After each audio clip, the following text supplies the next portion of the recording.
Je m'appelle Fabien, j'ai 30 ans, je suis dessinateur-projeteur et j'habite la région de Quimperlé.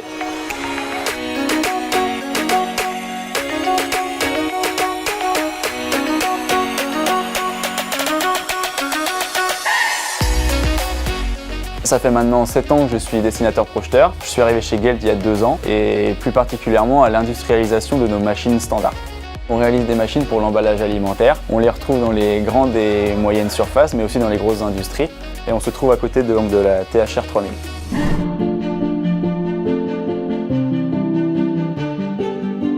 J'ai fait ce parcours parce que depuis tout petit, j'étais passionné par la mécanique, des belles pièces usinées et également par le carbone. Donc c'est pour ça que j'ai fait un but sciences et génie des matériaux et ensuite une spécialisation dans la conception mécanique. Nous, en tant que dessinateur-projeteur, on va dessiner une machine, suivre tout son procédé de fabrication. Et ensuite, le rédacteur technique, lui, il va faire l'interface entre l'utilisateur et le concepteur pour rendre son utilisation simple et facile et compréhensible de tous. Quand je suis arrivé, cette machine, elle était déjà dessinée, elle était déjà produite, elle était réalisée à un seul exemplaire. Donc le but derrière, c'était de l'industrialiser, la rendre plus fiable, prendre tout ce qu'on avait pu voir qui n'allait pas sur le prototype, parce qu'un prototype, il y a forcément des choses qui ne vont pas. Les corriger et les mettre en place, et on a simplifié beaucoup de choses. Au bureau d'études, nous sommes 30. Nous utilisons les logiciels SolidWorks, mais aussi tous les logiciels de bureautique, Excel, Word, PowerPoint.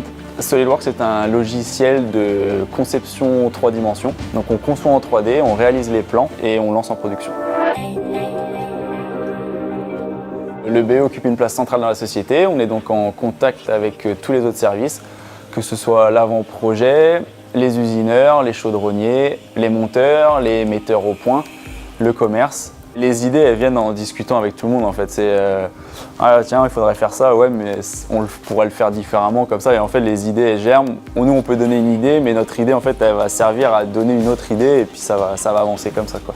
C'est vraiment la force d'un bureau d'études, c'est d'échanger. Dans 10 ans, je me vois bien soit chef de projet ou alors, pourquoi pas, responsable bureau d'études et avoir une équipe à gérer pour la conception. Il y aura toujours besoin de dessinateurs parce que dans tous les objets qui nous entourent au quotidien, il y a forcément un dessinateur qui l'a mis en forme.